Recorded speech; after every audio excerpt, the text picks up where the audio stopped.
Hello, world. This is the Brother to Brother Show. I'm your host, K-Mo. Thank you for taking this journey with us with real men, real problems, real solutions. Let's go.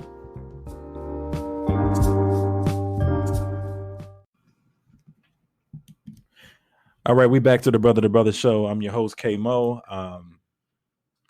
We have our segment for tonight. It talks about it's fatherless in relationships. So we have three guests on tonight. I have KC with me, who is a reoccurring guest. Say hey to our listeners, KC. What's up? What's up, y'all? We have Carmen. Hey, everybody. And then we have Anthony. What's going on? All right. So how we want to approach this is, so we're going to talk a little bit about ourselves, and we want to go into the topic. So for myself, K-Mo, I've kind of given my spiel before, and when we talk about how I was raised by a single mother who was super, super aware of her raising a Black boy. And so with that, I was always put in a place where I was around other men. I think from the age of middle school to high school, she always is very conscious of that because of the fact that she knew that she was a woman and she couldn't raise a man. So I was always in programs that dealt with, that had other men around. And then when I got in college, I did and continued to do that, and were around a lot of Black men who were doing a lot of good things, who were successful, and who were on the same track that I wanted to. So I navigated to that and immediately when I got in college. So I say all that because, I think with this topic, from my experience and just how I was raised, I believe it's very, very important to have a father around, even though my father wasn't necessarily around like that. But to have the men who are now and continue to be my mentors, who I seek out information for when things get rough and tight, as a man that women can't really answer at times. But I think it's just important to, and I appreciate my mother, rest in peace, for her acknowledging that and seeing that at a young age, and to see that I needed to have those male figures around, because I always wanted to have those around, and I wanted to make sure that I was on the right track. So anybody else can take that.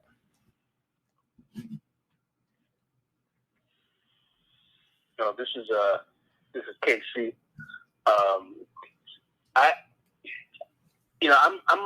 My situation is a little different because my father, for the most part, was around, and the reason I hesitate is because he was around, but he wasn't dependable. He was kind of always in the area, so to speak, but he wasn't the type, or wasn't the father that, for a period of my life, we did not live in the same household. For a period of my life, he was incarcerated.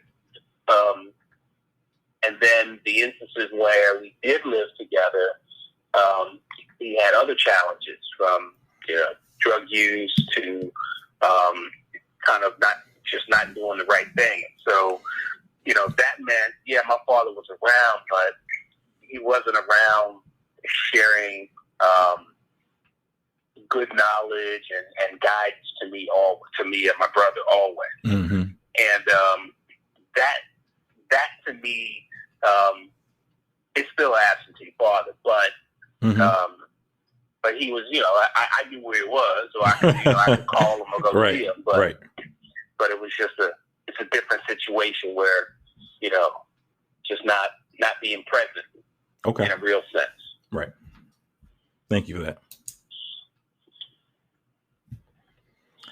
And before anybody else go, before I was going to say, this is K-Mo. My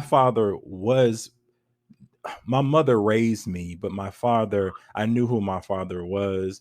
I think around the age of 14, 15 is when I was able to really go around him as much and kind of see what type of person he was. And,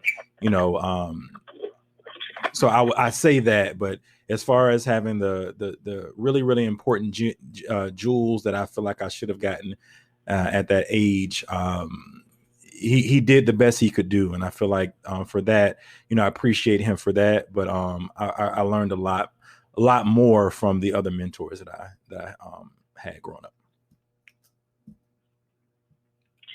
Hey, this is Carmen. So a little bit about my fatherless experience. I grew up, my mom was really young when she had me. She was 21, and she had me in college. And after about 2 years, I was only like maybe 1.5 or 2, my father was incarcerated, so I wasn't able to build or have a relationship with him until about 15 years old. So from 2 to 15, I kind of was just winging it. My mom, she had other children too, but being really, really young, she depended a lot on the different male figures in my life, like uncles. I had some, grandparents too, but it wasn't like a father. It was close, but it was definitely like the empty space until she got married when I was 15. So around the same time that my biological dad got out of prison, my mom, got married. So I kind of had 2 fathers. Didn't know one. I actually didn't know either of them.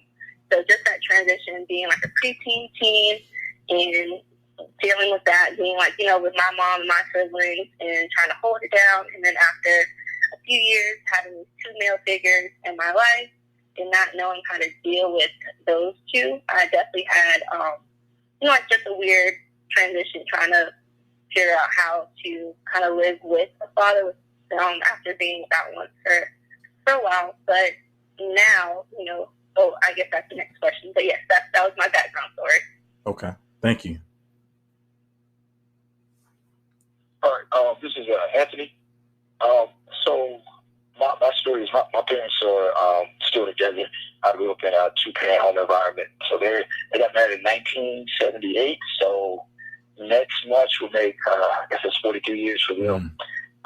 My brother and I, sisters, 2 of us have an older brother. He's 5 years older than me. So for the most part, I saw my dad almost every day of my childhood growing up. There was a period similar to KC when my parents split up, just because there was some issues there. I always tell people that, my parents, one of the best things I saw was that how they stuck it out. They took those vows seriously, for better or for worse, they stuck it out. I will say my mother grew up in a 2-parent home environment. My dad did not. And so my mom, although there were some times that she was probably ready to be done, and she's told me that now that I'm an adult, she stuck it out because she understood she was raising 2 boys, and she understood the value, because she grew up with a father figure in her life who was very influential, the value of having a father in the home with, especially with sons. And so I would say my relationship with my dad is even better now that I'm older, because I think it took me becoming a man to kind of understand some of the decisions and who he was as a man when I was a kid. I think as a boy, you just don't have the experience or the wisdom to kind of, or the perspective to kind of understand. But I'm grateful for it, for the good, the bad, and the ugly, so to speak. I'm grateful to say that I know my father, and we have a pretty solid relationship. And I definitely think, although, like I said, it wasn't perfect, I come from a place of knowing what a 2-parent home is. Mm-hmm. And so that's kind of what I've aspired to want to have. And I'll stop there. Right. Thank you so much for sharing that, everybody. Now I want us to self-reflect, right? So what do I mean by that? Like self-reflecting on, your household. And I always say, like, people, have different scenarios, different situations. And this is by far not the end all be all, but, now we're in the age where we have modern families. And so when I self-reflect on my situation, like, I really do appreciate the fact that, even though, my mom made her decision and, had me and things of that nature, that was her decision. But to be aware of it and then also put me around people who I felt like she felt that were going to, give me the things that I needed to have. I felt blessed. I felt honored to have these guys still around in my life. But I also can see some things where I felt short from, right? So I wouldn't say that I was a late bloomer, but in some cases I felt like I was. And I think I really didn't understand that probably until I got to be in my late 20s, early 30s. Because I always felt like growing up, I never missed out. So, you know, those people who are like, oh, I didn't have my father around and things like that, which is fine. I never felt like, you know, Christmas or holidays or being loved. I always felt like I was, you know, so but transitioning into an adult and understanding a life a little bit more, having that around a little bit more, I felt like it would have given me that extra push. So anybody want to take that one? Yeah, this is Tasty. When I reflect back, you know, a lot of my familial traditions, holidays, and you know, listening to Anthony about how his father was there all the time, so you have these memories, you know, out of, you know, people coming to your football games and stuff like that. My father wasn't in those. Mm-hmm. You know, it was my grandmother. Right. It was my mom at some point in time. Mm-hmm. But what I do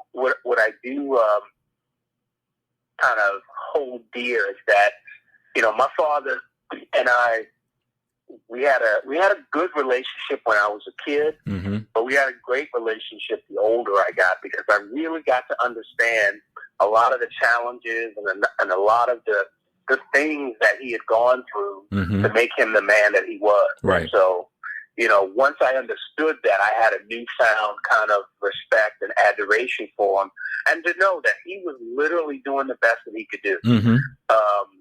You know, he had my brother and I when he was 20, my mom was 19. And then he goes off and fights in a war that he didn't even believe in. Right. And if anybody, you know, for anybody who has family members that went to Vietnam, you know, people come back different. Yeah. And, you know, and then he had a stint in Attica State Prison, and he happened to be there when the riots broke out, and that turns him into a different person. And so all of these different life experiences molded and shaped him to the man that he then became. And, you know, he tried to be a force that was modeling something to his two sons. And, you know, I think if nothing else, he has taught my brother and I how to persevere. Mm. It's something that, you know, he's always instilled in us. It's mm-hmm. something that he was relentless about. I mean, even to the point where it's like, okay, yo, Dad, a hug might be a little better than saying, okay, tough it out and let's keep it moving. Yeah. But then now to see that how his presence has affected my children, because I tell people my father was an okay father, but he was like the superhero grandfather. Mm-hmm.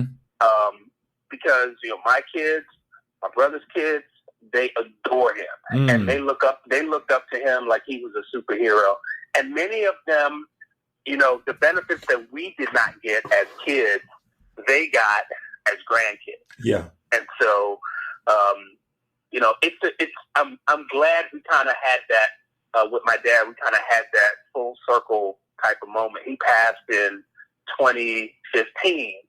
But, you know, he got to see and spend significant time with his grandkids. He got to see and do things that he thought he would never get to do with his own kids. Mm-hmm. And so it's something that kind of affects you, and you just have to kind of let it. You almost have to grow with it, because you can't be stuck in this position of my father did this and he did that and I didn't have this memory, and be angry about it, because there are reasons for all of that, and sometimes those reasons aren't clear to you when you're a young adult growing up. So that's just my reflection. Yeah, thank you.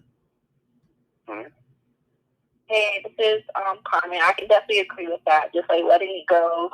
Kind of just take it for what it is. I kind of had a similar situation with you, Casey and K-Mo. from like 2 to those preteen years, I definitely fantasized about having a father. I had, family around, but it just wasn't, a father. Definitely had that void. I definitely felt like I was missing something. And then once I was able to get, have my father in my life, it wasn't what I wanted. Like, he definitely wasn't what I fantasized. He had his own personal, struggles that he was going through, he was facing.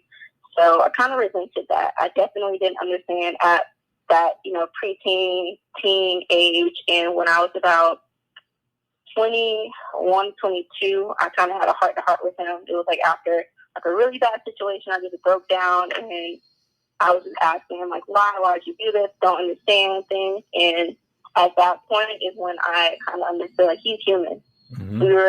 We talked around the same time that I was having those issues. He was my age when he had me, or when him and my mom had me. So we kind of had to get rid of that and just having that young daughter-father relationship and move forward,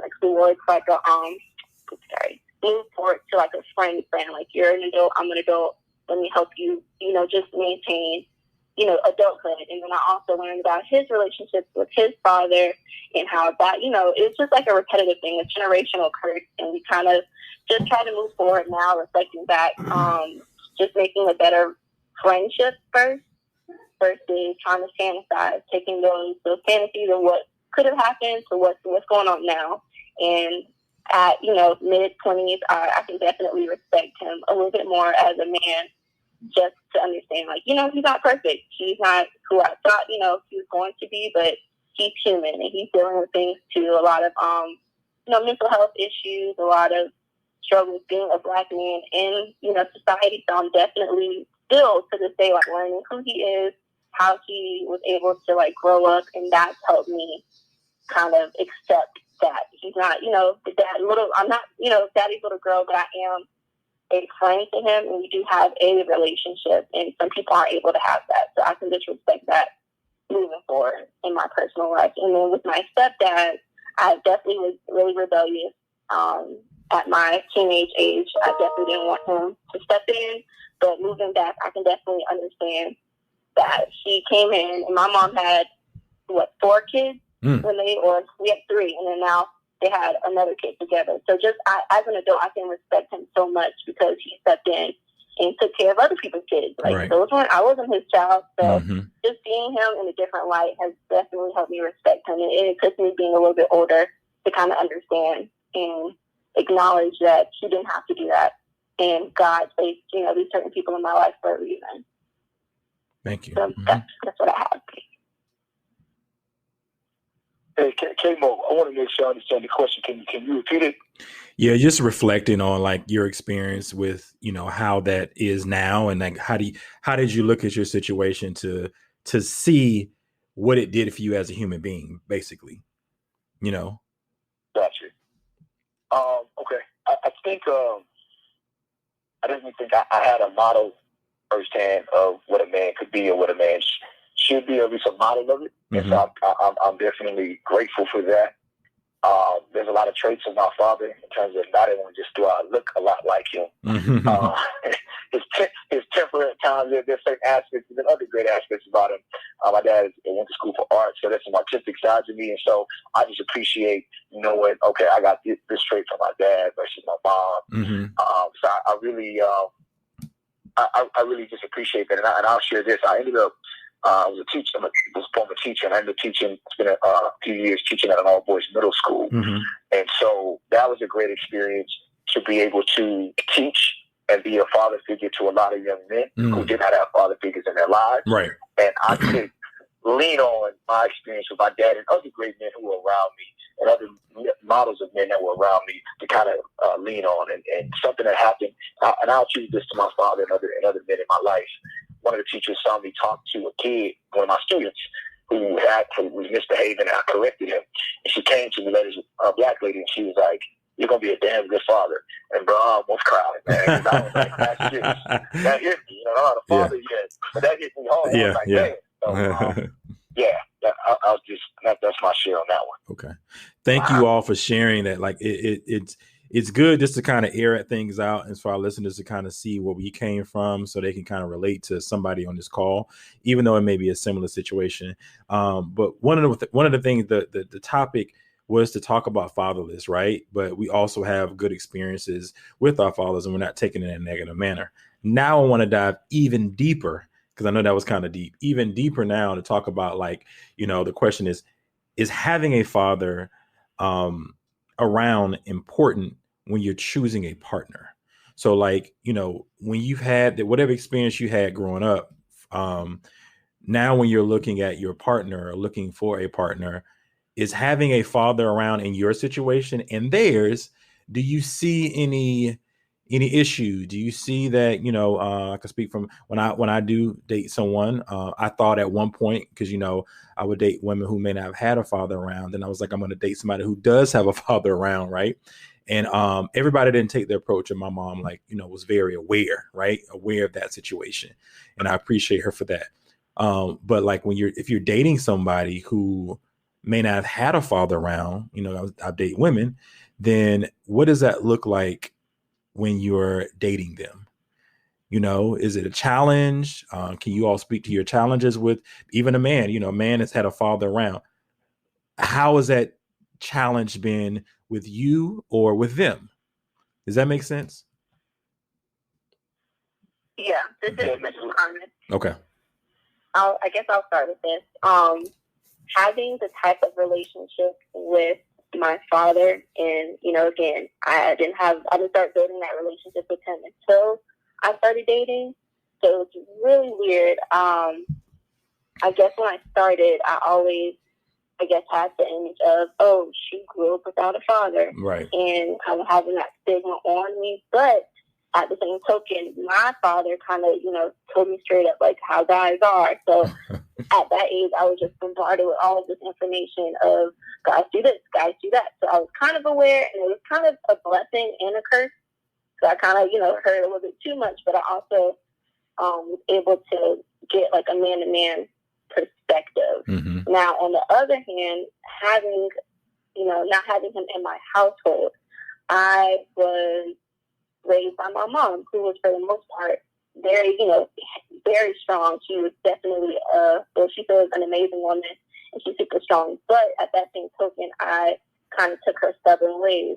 She had to take direction. She didn't have to take directions from a man until, 15 years later. Right. So I, starting to date, I've definitely realized that I've kind of taken those single mom traits, mm-hmm. and I don't have to. Mm-hmm. And that's definitely been a challenge dating now, because I feel like I can do everything by myself, and that's not always the case. And I was told, from my father, okay, guys do this, guys do that.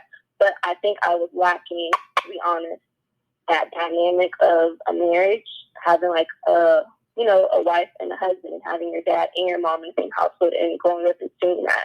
So that is something that I definitely lacked in a relationship. That I lacked growing up. So that was definitely a challenge.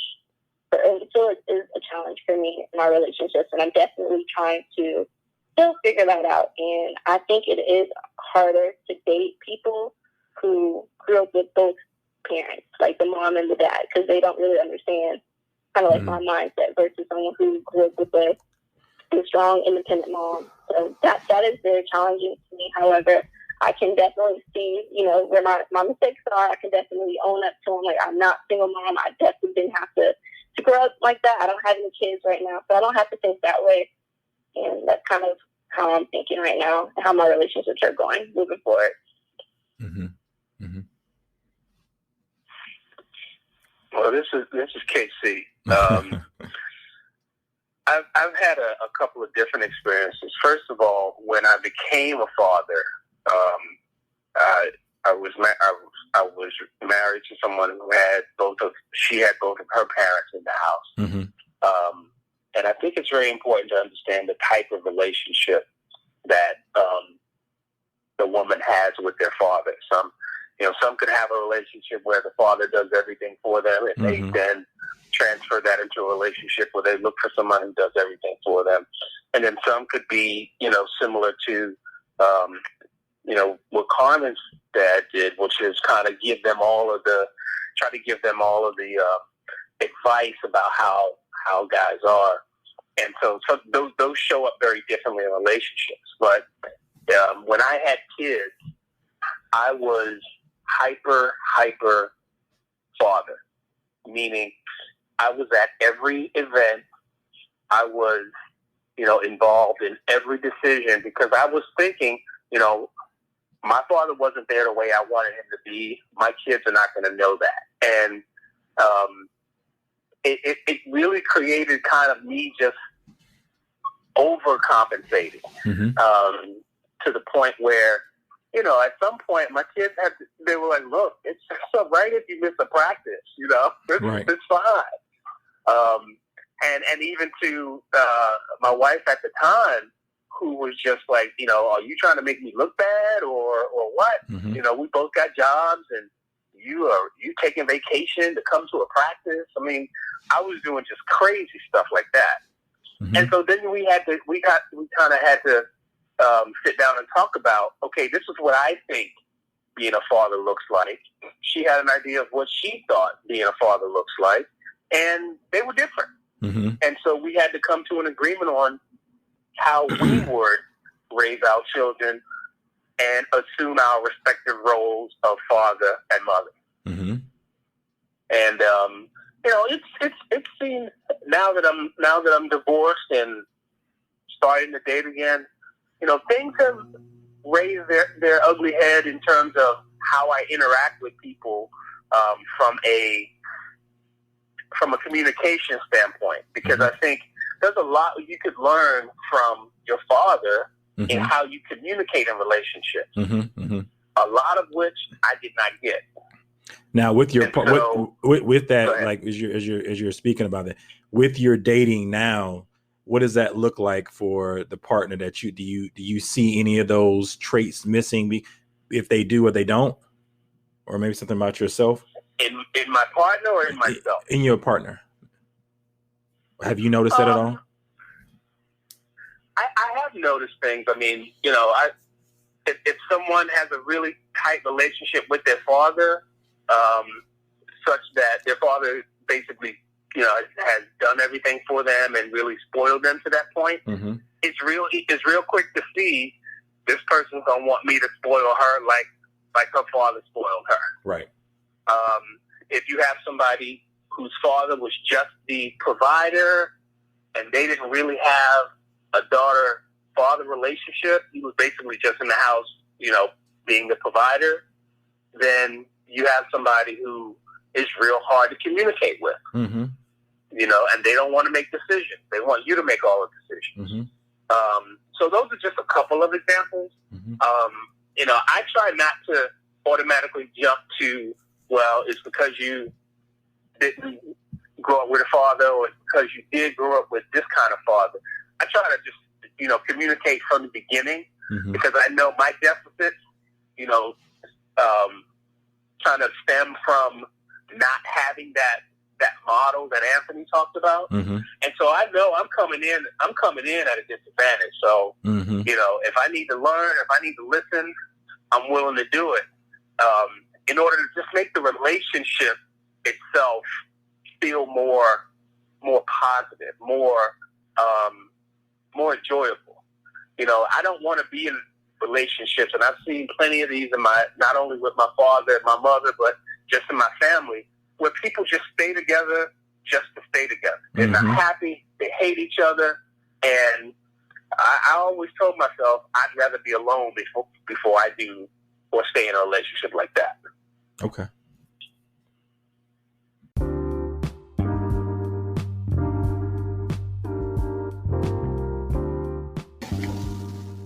Please know we love you. Work with us. Be with us. And know we're coming from the heart. This is the Brother to Brother Show.